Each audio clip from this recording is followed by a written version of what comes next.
فردا در افغانستان نوروز است، اما مزار شریف پایتخت بلخ که به مبنای روایات زادگاه نوروز است جوش و خروش نوروزی را ندارد. هیجانی که معمولا در بین مردم وجود می داشت برای پذیرایی از این روز در شهر دیده نمیشه. این روزه است، آرامگاه منسوب به حضرت علی خلیفه چهارم مسلمانان. معمولا این مکان پر از مردم می بود. در این روز هزاران نفر می آمدند تا شاهد مراسم برافراشته شدن جهنده یا پرچم نوروزی در صحن این روزه باشند. اما همونطور که می بینین امروز خالی از مردم است. البته همزمانی رمضان و عید فطر با نوروز بر آمادگی های مردم برای تجلیل این عید باستانی هم تأثیر خود داشته.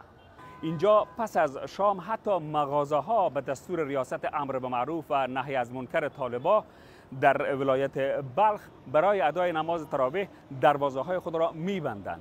یعنی تقریبا شهر شب خالی می باشد. حکومت طالبان رسما تجلیل از نوروز منع کرده و بسیار از مردم میگن که تأثیر بیشتر این ممنوعیت داشته.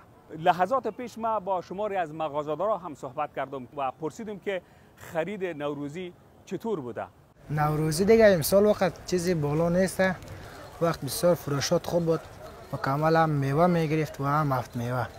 یک روز پیش از نوروز اعلان میکرد کل جای بسته کنید و دیگه بسیار کاروبار خوب بود دیگه، کلی خریداری میکرد دیگه میکرد. او زمان خوکری زمان بسیار فرق میکنه.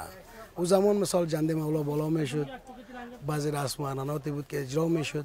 مردم زیاد از 34 ولایت افغانستان در مزار شریف می آمدن.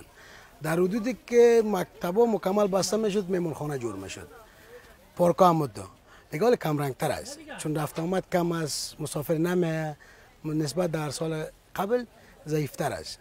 نوروز ما 4 سال پیش ما 3 یا 4 روز مکمل سودای افمیوه جور میکنیم. کمی غولینگ هم چیزا غولینگ آوره مکمل مواد سودا میکنیم. 4 روز 5 روز اکثرا اینا گریبار کال در بازار ما میبینیم مکمل این تا گریبار خاطر افمیوه بود. مطالو کم رنگ شده، از 20% اگه مانده باشه اون اگان فامیلایی که همون تو دیرینه خوششان مهم میکنن دیگه، غیر صورت مکمل بند است.